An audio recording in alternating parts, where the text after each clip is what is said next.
네, 매주 금요일 경상남도 도정 현안을 살펴보는 경남은 지금 시간입니다. 오늘도 경상남도 김명섭 대변인과 경상남도 통합교육추진단의 민기식 단장님 모셨습니다. 안녕하십니까? 반갑습니다. 예, 안녕하세요. 네, 단장님께서는 또 오랜만에 찾아주셨으니까 우리 통합교육추진단이 뭔지 모르는 분들을 위해서 짧게 한번 소개 좀 부탁드릴게요. 예, 통합교육추진단은 2019년 10월 1일 전국 최초로 교육자치와 지방자치를 통합하는 기구입니다. 그래서 저희 단에서는 유아, 초중등 교육을 맡고 있는 교육청과 대학 업무를 맡고 있는 대학 관계자 그리고 평생교육을 맡고 있는 우리 경상남도 직원이 같은 공간에서 근무하고 있습니다. 지금 말씀하셨는데 통합교육추진단은 경상남도에만 있어요. 다른 그렇죠. 지역에는 없고 최초로 만들어진 조직이고요. 이 만들어진 목적은 이렇습니다. 지사님께서 항상 강조하시는 우리 전 도민들께서 요람에서 무등까지 교육 시스템을 구축하라는 뜻입니다. 그래서 유아, 초중등과 대학 그리고 평생교육까지 전체적으로 도민들한테 필요한 맞춤형 교육을 제공하기 위해서 만들어진 기구라고 보시면 되겠습니다. 쉽게 말하면 교육 찾으러 서울 갈 필요 없다. 우리 지역에서 다 해결하겠다. 교육의 질 높이겠다. 이런 그렇습니다. 거겠죠? 예. 네. 그러면은 오늘 이 단장님을 이렇게 모신 이유가 뭔지 궁금합니다, 대변인님.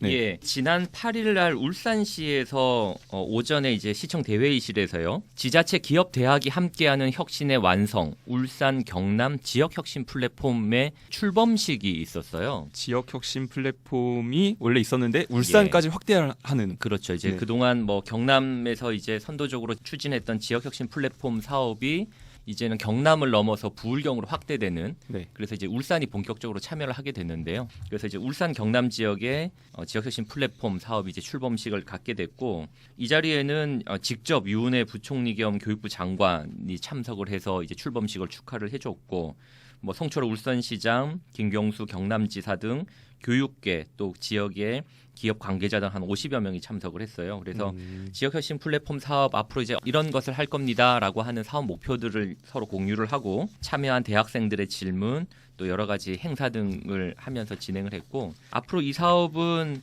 거의 4년간 국비 1,800억 원, 지방비 772억 원 등 총 2,652억 원이 투입이 되면서 이제 올해 6월 달부터는 이제 공유대학 구축, 또 학생 지원, 기업 협력 프로그램 이런 것을 시작으로 지역의 인재를 지역에서 키운다 이런 기조로 이제 본격적으로 경남과 울산이 사업을 시작하게 되는 것입니다.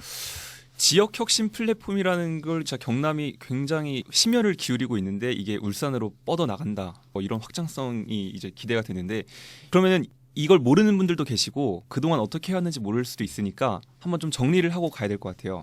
지역 혁신 플랫폼 사업은 저희 지사님께서 2018년도부터 사실 사전에 준비를 거쳐서 2019년도에 조금 본격화시켜서 그리고 저희 도지사님이 가지고 있는 생각들을 정부에다가 건의를 해서 말 그대로 정부 정책화한 사업입니다. 그래서 2020년도에 네. 공모 사업으로 전국에서 저희들이 가장 우수한 성적으로 단독형으로 저희들이 당선이 된 이런 사업입니다. 주 내용은 지사님이 가지고 계신 생각이나 종합적으로 보면 지역에서 초중고를 졸업을 해서 지역에 있는 대학을 가서 지역에 있는 우수 기업에 취업을 하면 실질적으로 매년 한 18,000명 정도 청년들이 외부로 빠져나가지 않더라도 지역에 정주하는 선순환 구조를 만들자는 취지에서 시작이 된 사업입니다. 이게 다 서울로 대학을 가거나 아니면은 양질의 직업들이 분명히 경남에도 있는데도 그 자리를 경남 학생들이 채우지 못한다 이런 문제점이 있던 거 아닙니까? 그게 좀 해결이 그럼 됐나요? 지금 저희들이 그 2020년도 1차년도 이제 사업이 8월 1일부터 올해 5월 30일까지입니다. 1차년도 사업이 완료가 되었는데 1차년도 사업으로 저희들이 기본적으로 추구하는 거는 혁신 인재라는 개념으로 가장 우수한 인재를 한 500명 정도 이렇게 만들어내는 겁니다. 그래서 그와 연계해서 올해 300명, 그 USG라는 개념이 여기서 나오는데 USG 이제 공유대학을 말하는 부분이고 경상대학 100명, 창원대학 100명, 그리고 경남대학 100명 각각 분야가 있습니다. 네. 제조 혁신 관련된 각각 3개 분야에서 네. 300명을 배출을 해서 이분들은 정상적으로 보면 2023년 2월 달에 처음으로 졸업을 하게 됩니다. 그때 되면 도내에 있는 우수한 기업으로 취업이 될 수 있는 선순환 구조를 만들어낼 것입니다. 졸업장은 그러면 공유대학이 지키나요? 아니면 각각 출신 대학교가 지키는 거예요? 둘 다 받는 거예요? 지금 현재 고등교육법이 네. 개정이 되어서 예. 현재 고등교육법과 고등교육법 시행령상에 고등교육 혁신 특화 지역을 선정을 하도록 되어 있습니다. 예. 하반기에. 그렇게 되면 이 관련된 규정이 통과가 되면 기존의 그 USG 공유대학과 본인이 졸업하는 대학 두 개의 학위 취득이 가능하도록 저희들이 준비를 하고 있습니다. 그렇군요. 예, 지역 인재 혁신 플랫폼은 다양한 주체들이 참여를 해요. 네. 예를 들면 이제 대학도 있고요. 그러면 대학에서 당연히 일하는 이제 혁신 인재들, 우리 학생들이 있고, 네네. 지역이 있고, 기업이 있고, 이제 우리 도민들이 있고, 이제 이렇게 여러 주체들이 있는데, 그럼 여러 주체들 입장에서 지역 인재 혁신 플랫폼은 어떤 도움이 될까? 네. 이런 걸 보면 대학 입장에서는 우리 대학에 다니는 학생들이 지역에 있는 대기업이나 중견기업에 좋은 일자리를 그동안 배웠던 학문을 그대로 이어서 취업으로 성공이 되는 네, 했으면 이렇게 되면 좋겠고. 이제 대학의 취업률을 높이는 데서 그렇죠. 대단히 유리한 프로그램일 수 있고 네. 우리 학생들 입장에서도 취업과 연계된 프로그램에 참여함으로써 학교 다니면서도 그런 안정감을 갖고 공부를 할 수가 있고 네. 그다음에 내가 나고 자란 곳에서 내가 원하던 일자리에 안정적으로 일자리를 갖게 되는 그런 장점들이 있는 거고요. 네. 기업 입장에서 보면 우리 지역의 유수한 기업들이 사실은 수도권에 있는 청년들을 채용을 한단 말이에요. 네. 그러면 보통 2, 3년 있다가 떠나게 되는 문제가 생기는 거예요. 음. 그러니까 기업 입장에서는 2, 3년 있다가 떠날 이 친구들에게 그럼 우리가 신규 직원들에게 투자를 해야 돼 말아야 돼 이런 게 망설여지는 거죠. 그런데 똑같은 실력을 가진 지역의 인재들이라고 하면 충분히 투자할 수 있고 기업에서는 투자한 만큼 안정적으로 이 친구들이 장기 근속을 할 수 있으니까 기업 입장에서는 훨씬 더 좋은 거고 거기에 참여하는 지방정부 입장에서는 지역 청년 인재 유출을 막고 오히려 청년들이 우리 지역으로 찾아오게 되는 프로그램. 그러니까 사실은 네. 이게 거의 뭐 일석오조 이상의 효과를 보는 일석오조 이상. 예, 그런 이제 지역혁신 플랫폼 사업이다. 저는 뭐 그렇게 이해를 하고 있습니다. 아, 그러니까 그런 취지에서 나온 게 지역혁신 플랫폼 사업이고 거기에서 핵심은 공유대학이다 이 말씀을 하신 건가요? 예, 그렇습니다. 지금 이제 21년도에 공모 선정된 거는 울산이랑까지 확대가 됐다고 해요. 그리고 이거 어떻게 되는 건지도 좀 궁금하거든요. 예, 1차년도 사업이 5월 30일로 종료가 되고 네. 지사님께서 기재부와 교육부 그리고 관련 부서에 계속 사업으로 좀 건의를 드려서 확정이 된 사업으로서 2차년도는 저희들이 경남만 하는 건 아니고 울산과 같이 하는 사업으로 진행이 될 겁니다. 네. 그리고 향후에는 2022년도에는 지금 현재 부울경 광역자치연합 네. 연합 3으로 이렇게 진행이 되고 있기 때문에 올해 말고 내년도에는 부울경이 명실공히 같이 하는 사업으로 저희들이 차곡차곡 준비를 하고 있습니다. 명칭도 그러면 USG에서 변해야 되는 거 아닌가요? 지금 현재는 1차년도는 경남 지역 혁신 플랫폼 사업으로 되어 있습니다. 네. 2차년도는 경남 울산 지역 혁신 플랫폼 사업으로 되어 있습니다. 3차년도가 만일 부산까지 들어오면 그거는 별도 어떤 그거를 정해야 되겠지만 네. 아마 부울경 지역 혁신 플랫폼 사업이 될 수도 있습니다. USG의 지가 사실 경남이잖아요. 예. 네. 그럼 울산이 포함되면 그 공유대학 이름도 바뀌나요? 지금 교육부와 울산시 그리고 경상남도가 협의하여 네. 2차년도 사업은 USG는 우리 경남형 공유형 대학을 USG라고 합니다. 네. 그래서 울산이 지금 추가가 되었기 때문에 USG 플러스로 명칭이 통일이 되었습니다. 경남을 중심으로 플러스가 된다. 예, 네. 그렇습니다. 2020년도에는 네. 부산까지도 고려를 하고 네. 있습니다. 근데 이게 울산에서는 어떤 대학들이 참여를 할지 그리고 기업들도 관심을 보일지 이런 것도 좀 궁금해요. 반응이 어떻던가요? 6월 8일 날 오늘 같이 오신 대변인께서 말씀을 드렸는데 네. 6월 8일 날 울산에서 교육부총리, 경남도지사님, 울산시장님 관련 그 대기업들 네. 그리고 관련 그 대학들이 다 참석한 가운데서 진행을 했는데요. 지금 울산 같은 경우에는 이번에 참여하는 대학이 울산대학과 유니스트가 참여를 합니다. 울산 과기대. 예, 그렇습니다. 과학기술대학교. 예. 과기대가 참여를 하고 음. 참여하는 대기업은 네. 현대자동차, 현대중공업, 현대건설기계, SK이노베이션 등이 참여를 합니다. 그래서 엄청 대기업들이 참여하겠다는 의사를 밝히고 있는 거네요. 예, 참여하겠다는 확약서가 들어가서 저희들이 선정이 된 사업입니다. 확약이 됐고. 예. 네. 그래서 저희들 생각은 기존에 이제 경남 지역에 LH라든지 네. LG, 그다음에 카이 등 큰 대기업과 네. 기타 울산 지역 쪽에 현대자동차, 현대중공업, 현대건설기계 등도 참여를 하게 되면 네. 경남 지역에 있는 학생들도 USG를 통하여 현대중공업이나 현대자동차에 취업이 가능하게 되었습니다. 예전에 지역혁신 플랫폼으로 우리 지역 학생들이 대기업으로 연계돼서 실제로 지금 현장에 나가 있는 친구들도 있잖아요. 예, 그 기업들 반응은 어떤지도 또 궁금해요. 왜냐하면 그렇게 이었을 때 막상 뽑아봤더니 확실히 그닥 별로 잘 못하던데 이럴 수도 있잖아요. 굉장히 또 중요한 질문이신데요. 네. 사실 저희들이 이제까지 우리 경남에 있는 LG전자 R&D 센터의 경우에는 네. 도내 대학 출신들이 실질적으로 진입을 하지를 못하였습니다. 그동안은 그동안 진입을 하지 못하였는데 네. 작년에 저희들 지역혁신 플랫폼 사업과 연계하여 도내 4개 대학, 경상국립대, 창원대, 경남대, 인제대 학생 인턴 과정을 거쳐서 정규 직원으로 12명이 명실공히 입사를 하였습니다. 입사를 하였고 LG전자 인사팀장 의견으로는 근무하고 나서 성과평가를 통했는데 최우수 등급을 받은 것 같습니다. 와. 그래서 올해도 이 사업을 작년에 4개 대학과 영산대학까지 포함해서 5개 대학으로 확장해서 올해도 진행을 하게 되었습니다. 그런 사례가 있기 때문에 울산에서도 그렇게 눈독을 들이고 관심을 가지고 하는 거겠죠. 그렇죠. 네. 앞서도 말씀드렸지만 네. 이제 서울에 있는 또는 수도권 대학 출신들의 신규 채용을 하면 이직률이 높다는 게 이제 기업들로서는 되게 고민스러운 일인 건 거죠. 네. 그래서 지역에서 일을 하다가 다시 이제 수도권에 있는 본사나 연구원 같은 곳으로 전직을 하거나 네. 또는 부서 이동을 원한다거나 또는 아예 이제 그만두고 다른 회사로 간다거나 이런 부분들이니까 네. 이제 일의 연속성이 자꾸 떨어지는 부분들이 높았는데 네. 이런 지역 인재 양성 프로그램인 지역 인재 혁신 플랫폼 이것을 통해서 실제 지역에 좋은 인재를 기업에서 바로 뽑을 수 있다라고 하면 이게 바로 가장 큰 베스트 아니냐. 이런 거에 대해서 뭐 LG전자를 포함한 경남 지역에 있는 많은 대기업들이 네. 이 프로그램에 유독 이제 관심을 갖고 크게 기대하는 바가 이제 그런 측면도 있다고 볼 수 있겠습니다. 그래서 울산까지도 관심을 가지고 확대 시행을 할 수가 있게 된 건데 경남, 울산 옆에 있는 부산도 이게 함께하면 더 큰 시너지가 날 수 있을 것 같기도 하거든요.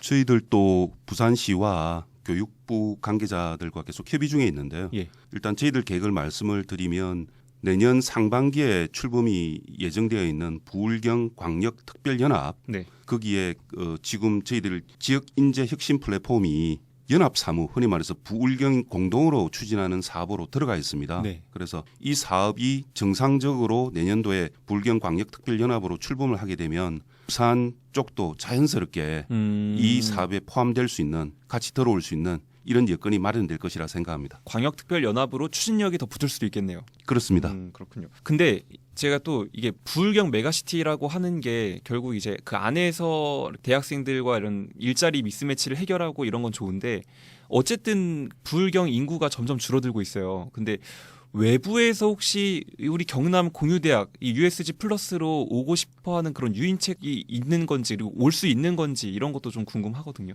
저희들이 도에서 좀 상당히 좀 고민하는 것 중에 한 개인데요. 네. 최근에 그창군에 인구 증가 사례가 있습니다. 그 거창군에 그창군의 인구 증가 사례를 예를 들어서 저희들이 좀 고민하는 부분을 말씀을 드리겠습니다. 네. 그창군의 인구가 증가한 이유가 지금 작은 학교 살리기 사업, 두 번째로는 명문 고등학교, 네. 그창 고등학교나 그창 대성고등학교처럼 네. 명문 고등학교. 세 번째로는 그창에는 저희 지사님께서 이사장인 그창 도립대학이 있습니다. 예. 그창 도립대학이 연초에 다른 데 미달이 많이 생겼지만 100% 학생 충원율을 야, 가져왔습니다. 엄청나네요. 예. 그리고 실질적으로 그와 연계해서 네. 좋은 교육 환경이 된다면 네. 외지에서도 많은 학생들이나 학부모들이 찾아올 거라 생각을 합니다. 네. 그와 연계해서 보면 저희들이 시도하고 있는 USG 플러스를 기본적인 수준까지만 끌어올린다면 부울경을 제외한 타 지역에서도 저희 도내 쪽에 있는 대학으로 많이 들어오실 것 같고요. 오게 되면 기본적으로 취업이 확정이 되기 때문에 많은 인구 증가도 연계해서 가져올 수 있는 이런 거를 저희 도에서도 많은 고민을 하고 있습니다. 확실히 지역 소멸을 해결하는데 교육이 엄청난 키가 될 것이다라고 하는 그런 부분이 보이네요. 지금 일단 1차 USG 모집 신입생이 마감이 된 거죠? 예, 1차년도 그 USG는 3개 분야, 경상국립대, 창원대, 경남대 각각 100명씩에서 300명 USG 모집이 끝났습니다. 그럼 앞으로 이 방송을 듣고 혹은 나중에 이게 뉴스로 나갔을 때 나 공유대학 가서 나 취업 나도 제대로 한번 해보고 싶어 이런 욕심이 드는 전국에 있는 그런 수험생들 어떻게 들어올 수 있는 건가요? 지금 저희들이 그 교육부와 울산시와 협의를 하는 단계인데요. 네. 뭐 확정된 건 아니지만 저희들이 진행 사항을 조금 말씀을 드리면 경남과 울산 USG가 5개 분야가 생깁니다. 예. 5개 분야가 생기면 실질적으로 울산이나 경남 쪽에 있는 학생들 네. 지금까지는 대학교 3학년 학생들만 가능했는데 교육혁신 특화지역 하반기 시행을 조정으로 네. 전문대 졸업생 그리고 대학 졸업생들도 2년간 USG 과정을 추가적으로 할 수 있다는 조건만 붙으면 그런 학생들까지도 모집 폭을 더 넓히려고 합니다. 오. 그렇게 해서 우수한 학생들이 USG로 들어오도록 저희들이 준비를 하고 있습니다. 야, 전국에서 찾는 어떻게 보면 이 부울경 지역이 기회의 땅이 될 수도 있겠다. 정말 그 경남 드림을 꿈꾸고 오는 학생들이 있을 수 있겠다는 생각이 드네요. 저희 시간이 다 된 것 같은데 끝으로 한 말씀 하시고 오늘 인터뷰 정리하도록 하겠습니다. 그동안 이제 대학은 지역과는 사실 어떤 관계 없이 이제 교육부만 바라보고 이제 같이 일을 해왔던 건데 이번 이 지역 인재 혁신 플랫폼은 최초로 이제 대학과 지방 정부가 만나는 장을 마련했다는 데서 이제 큰 의미가 있고 네. 더군다나 이건 이제 중앙 정부의 정책이 아니라 지방 정부에서부터 그 요구가 수렴돼서 중앙의 정책으로 확대됐다라고 하는 점. 김경수 지사의 아이디어. 예, 그렇습니다. 네. 물론 이제 그동안 학계에서는 지방 정부와 대학이 함께 협력해야 된다라는 의견들은 많았어요. 그런 구조가 필요하다라는 건. 하지만 이것을 꼭지를 잡고 이거를 꼭 해결해야겠다라고 하는 사람도 사실은 그동안 없었던 거였고 예. 그런 정치적 힘을 가지고 있는 영향력이 있었던 분도 없었던 건데 네. 어제는 김경수 지사가 취임하고 나서 2018년부터 지역의 대학도 모으고 지역의 대기업과 중견기업 연구소들을 모으고 교육부와 청와대 기재부 설득하고 이런 사업을 만들면서 이제 불과 1, 2년 만에 이제 국가 정책으로 반영이 된 건 거죠. 예. 그래서 이런 부분들이 사실은 이제 대학 교육이 혁신을 일으킬 때는 지방 정부와 어떻게 협력하느냐 이게 가장 핵심이었거든요. 그 예. 세계적인 사례를 봐도 그렇고. 그래서 앞으로 지역 인재 혁신 플랫폼은 이런 대학과 기업, 지방 정부가 함께 지역에서 이런 지역 인재를 키우는 혁신을 만들어낸다는 데서 큰 의미가 있고 이 사업은 아마 앞으로도 계속 전국적으로 뻗어 나가는 그런 모범 사례가 되지 않을까 싶습니다. 네. 저희 통합교육 추진단에서 마지막으로 좀 드리고 싶은 부분들은 2019년 10월 1일 전국에서 처음으로 통합교육 추진단을 설립한 취지에 맞도록 전 도민들 분들께서 요람에서 무덤까지 교육을 필요로 하는 분들한테는 거기에 맞는 교육이 제공될 수 있는 이런 교육 환경을 만드는데 저희 도에서도 최선을 다하겠습니다. 조금 더 말씀드리면 유아 초중고 부분은 코로나19 관계로 교육청과 긴밀히 협의해서 네. 학력 해소 부분에 대해서 최선을 다하고요. 대학과 평생교육 부분은 저희 도가 직접적으로 나서서 관련 법령이나 실질적으로 주도적인 역할을 할 수 있도록 최선을 다하겠습니다. 이상입니다. 그 2년 정도 됐잖아요. 그 2년 동안 사실 이게 쉽지가 않았던 게 대학교도 만나야 되고 기업들도 설득해야 되고 엄청 쉽지 않았을 것 같아요. 정말 이게 네. 사업의 취지와 목적은 좋아도 네. 이것을 만들어가는 과정 자체는 앞서 말씀드렸던 것처럼 여러 주체들이 있기 때문에 주체들 간의 이해관계를 조정을 하고 이것이 우리가 애초 목정했던 취지와 방향대로 이끌어 나가려면 네. 이 과정 관리를 잘하는 게 되게 중요했거든요. 네. 그런 데서는 우리 지금 옆에 계신 민기식 우리 통합교육 추진 단장님의 역할이 대단했다. 저는 이렇게 평가를 합니다. 거의 세일즈맨 같은 느낌으로 얼마나 열심히 다니셨을지 상상이 예. 됩니다. 우리 통합교육 앞으로도- 추진단 예. 직원들이요. 네. 진짜 이렇게 성심성의껏 네. 정말로 지역에 대한 애정을 가지고 여기까지 이렇게 노력했기 때문에 이런 좋은 결과들을 지금 계속 맺고 있는 거 아닌가 싶어요. 네, 앞으로도 더욱 더 힘내주십시오. 감사합니다. 열심히 하겠습니다. 예, 지금까지 경상남도 김명섭 대변인과 경상남도 통합교육추진단의 민기식 단장님과 함께했습니다. 오늘 말씀 고맙습니다. 감사합니다. 예, 고맙습니다. 오늘 순서 여기까지입니다. 함께해 주신 여러분 고맙습니다.